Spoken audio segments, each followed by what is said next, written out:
2024년 4월 8일 월요일 매일 성경 묵상입니다. 오늘 본문은 신명기 23장 19절부터 24장 9절까지의 말씀입니다. 내가 형제에게 꾸어 주거든 이자를 받지 말지니 곧 돈의 이자, 식물의 이자, 이자를 낼 만한 모든 것의 이자를 받지 말 것이라. 타국인에게 내가 꾸어 주면 이자를 받아도 되거니와 내 형제에게 꾸어 주거든 이자를 받지 말라. 그리하면 내 하나님 여호와께서 내가 들어가서 차지할 땅에서 내 손으로 하는 범사에 복을 내리시리라. 내 하나님 여호와께 서원하거든 갚기를 더디하지 말라. 내 하나님 여호와께서 반드시 그것을 내게 요구하시리니 더디면 그것이 내게 죄가 될 것이라. 내가 서원하지 아니하였으면 무죄하리라. 그러나 내 입으로 말한 것은 그대로 실행하도록 유의하라. 무릇 자원하는 예물은 내 하나님 여호와께 내가 서원하여 입으로 언약한 대로 행할지니라. 내 이웃의 포도원에 들어갈 때에는 마음대로 그 포도를 배불리 먹어도 되느니라. 그러나 그릇에 담지는 말 것이요 내 이웃의 곡식밭에 들어갈 때에는 내가 손으로 그 이삭을 따도 되느니라. 그러나 내 이웃의 곡식밭에 낫을 대지는 말지니라. 사람이 아내를 맞이하여 데려온 후에 그에게 수치되는 일이 있음을 발견하고 그를 기뻐하지 아니하면 이혼 증서를 써서 그의 손에 주고 그를 자기 집에서 내보낼 것이요 그 여자는 그의 집에서 나가서 다른 사람의 아내가 되려니와 그의 둘째 남편도 그를 미워하여 이혼 증서를 써서 그의 손에 주고 그를 자기 집에서 내보냈거나 또는 그를 아내로 맞이한 둘째 남편이 죽었다 하자. 그 여자는 이미 몸을 더럽혔은즉 그를 내보낸 전 남편이 그를 다시 아내로 맞이하지 말지니 이 일은 여호와 앞에 가증한 것이라. 너는 내 하나님 여호와께서 내게 기업으로 주시는 땅을 범죄하게 하지 말지니라.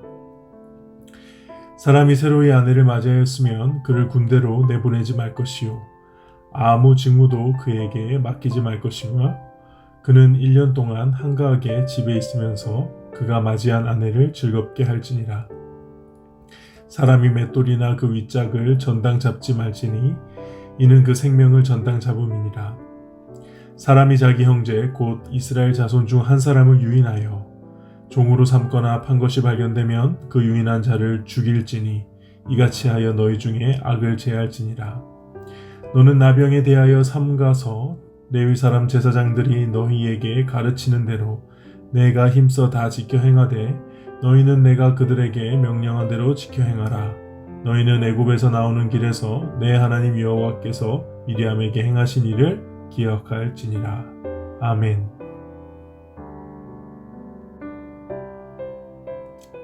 오늘 신명기 본문도 계속해서 여러 가지 다양한 규례들에 대해 말씀하고 계십니다. 우리 하나씩 살펴보도록 하겠습니다. 먼저 19절과 20절에 이자에 관련해서 나오고 있는데요. 이 이자를 받는 것이 옳은가 그른가에 대한 문제는 아닙니다. 여기서 말하는 이자의 원어는요, 이제 물어뜯긴 것 같은 의미가 담겨 있습니다. 그래서 상식선에서 받는 그 정당한 이자를 뜻한다기보다 고리대금 같은 것을 의미합니다. 당시로는 고대 사회에서 돈을 빌리면 1년에 거의 한 5분의 1에서 4분의 1 정도 이자를 냈어야 됐고요. 식량을 빌리면은 1년에 한 3분의 1에서 심지어는 2분의 1까지도 이자로 내어야 했다고 합니다. 그러므로 오늘 본문을 이제 시장 경제나 우리가 아는 건강한 자본주의를 부정하는 그런 의미로 이 구절을 사용해서는 안 될 것입니다. 그보다 이자에 관한 오늘 말씀의 본질은 이방인과 이스라엘 형제에 대한 구분에 있습니다. 오늘 본문 20절에 타국인이 꾸면 이자를 받으라고 하지만 형제인 이스라엘 백성이 꾸면 이자를 받지 말라고 하고 있죠. 하나님께서 이방인과 이스라엘을 차별하시는 걸까요?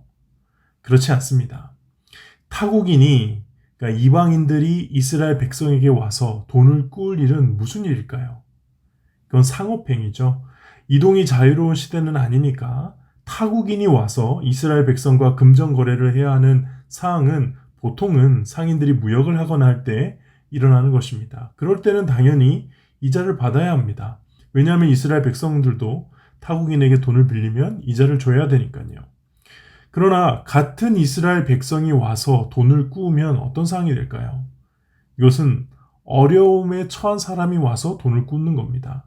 왜냐하면 이스라엘 백성들은 하나님께 모두가 공평하게 기업을 받은 상태이기 때문에 정상적이라면 서로 돈을 빌리고 갚을 일이 없습니다. 이거는 돌발적인 자연재해나 어떤 불행한 일이 일어나서 어려움에 처했기 때문에 와서 돈을 빌리는 것이죠. 그럴 때는 절대 이자 받지 말고 그냥 돈을 빌려주라는 것입니다.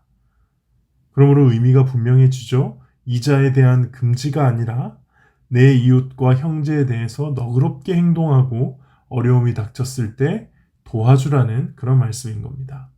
그리고 더 나아가 이스라엘 백성들은 서로를 대할 때 영적인 가족으로 대하라는 것이죠. 여러분들 가족끼리 돈을 빌려주고 받을 때 이자를 받으시나요?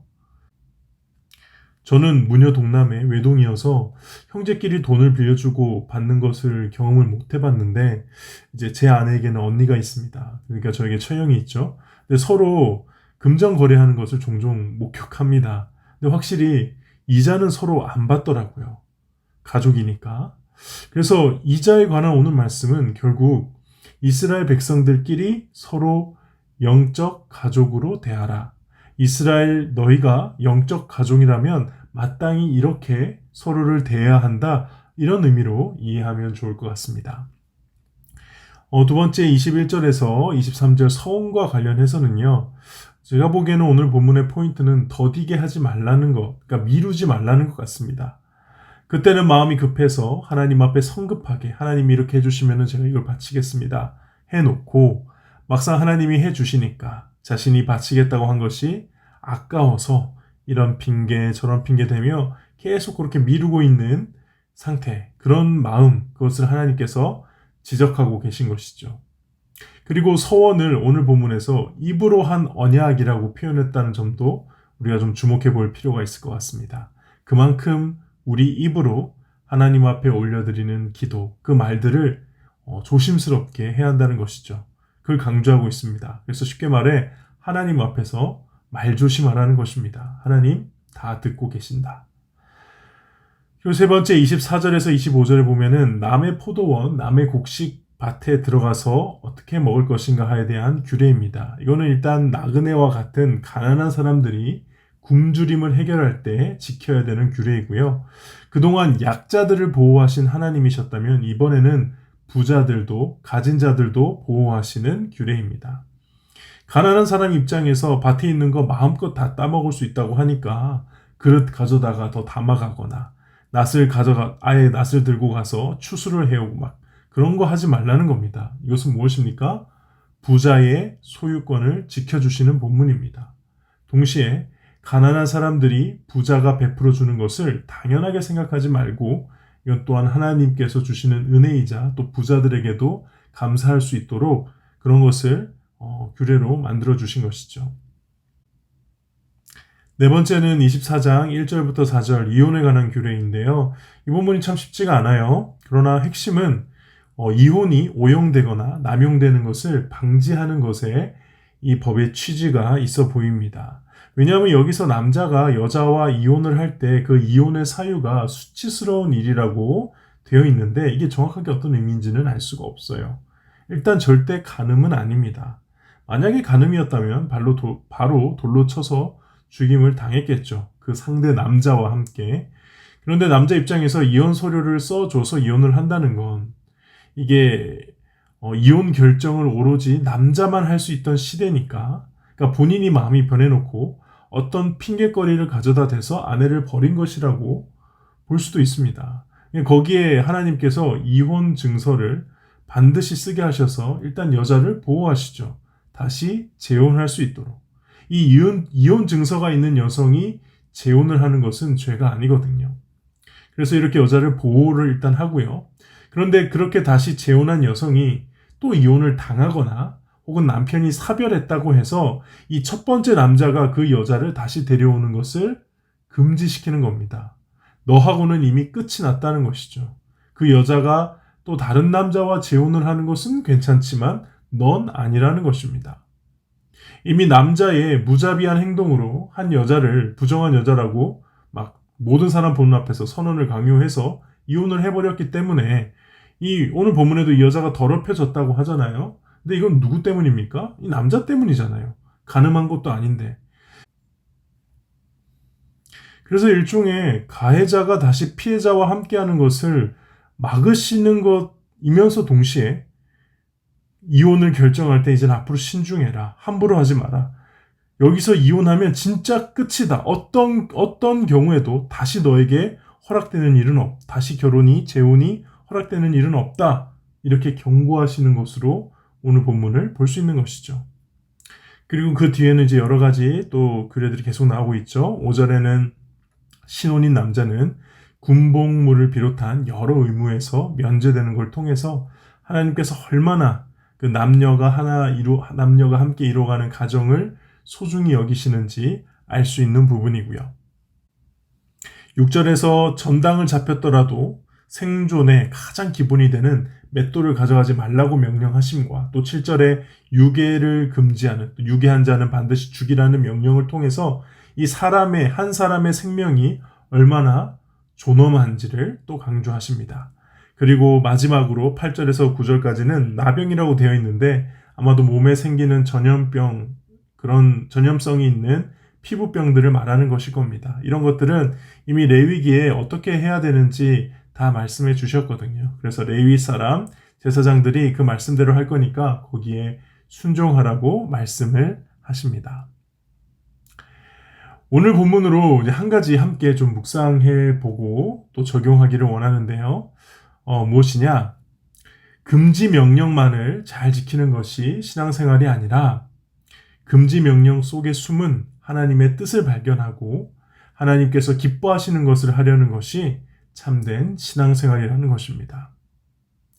오늘 본문을 깊게 묵상하면서 참 인간이라는 존재가 아무리 법을 통해 가이드라인을 쳐주어도 어떻게든 요리 피하고 조리 피해서 악용하고 남용하고 왜곡해서 결국엔 욕망을 따라 범죄를 저지르며 사는 존재라는 것을 깨닫게 됩니다. 이자를 이용해서 가난한 사람을 착취하고 땅을 빼앗고 노예로 삼고 옛날에 그런 식으로 다 부자가 됐거든요. 서원을 이용해서 하나님의 자비로운 은혜도 도둑질하려 하고 가난한 자를 위해 법을 만들어 놓으면 그걸 활용해서 부자들의 등쳐먹고 살려고 하고 이혼에 관해 법을 세워놓으면 여러 가지 꼼수 이혼을 통해서 성적 타락을 정당화하려는 것. 그것이 바로 하나님께 반역한 인간의 본성인 것이죠.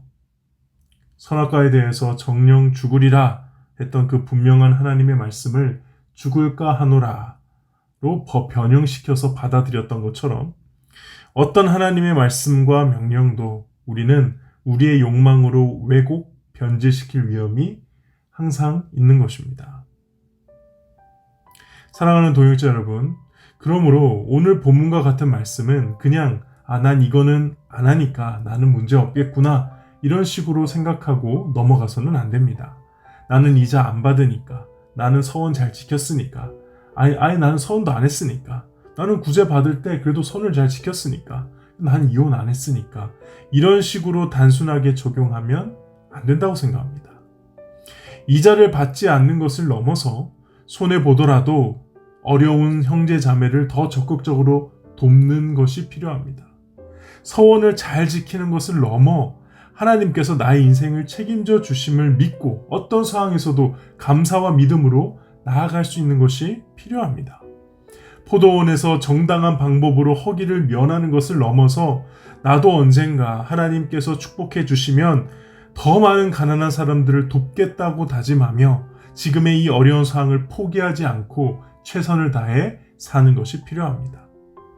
이혼에 관해 오늘 말씀하는 것들을 지키며 이혼하지 않는 것, 그 수준을 넘어서 하나님께서 세우신 결혼 제도에 대한 경외심을 가지고 가정의 가치를 제대로 알고 소중히 여기며 가족 구성원들에게 끝까지 책임지는 모습을 가지는 것도 필요한 것이죠.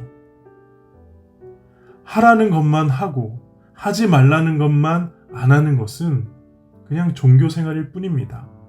그러나 하나님께서 기뻐하시는 것이 무엇인지 깨달아 하라는 것보다 더 많은 것을 하고 하지 말라는 것보다 더 많은 것을 하지 않는 것, 그것이 저는 진정한 신앙생활이라고 믿습니다. 오늘 하루도 성경에 기록되지 않은, 그러나 분명히 하나님께서 기뻐하실 만한 그런 일들을 발견하고 실천하며 살아가는 저와 여러분 되시기를 주님의 이름으로 소망합니다. 기도하겠습니다. 하나님 아버지 감사합니다. 저희 삶 가운데 하나님의 뜻을 이루는 일에 더욱 구체적으로 순종하기를 소원하오니 주여, 오늘도 하나님의 뜻을 깨우쳐 주시옵소서. 하라는 것만 하고 하지 말라는 것만 하지 않는 어린아이와 같은 신앙을 벗어나 하나님의 기쁘심이 되는 것이 저의 기쁨이 되고 하나님의 아프심이 저의 아픔이 되는 그런 삶을 오늘 살게 하여 주시옵소서. 예수님의 이름으로 기도하옵나이다. 아멘.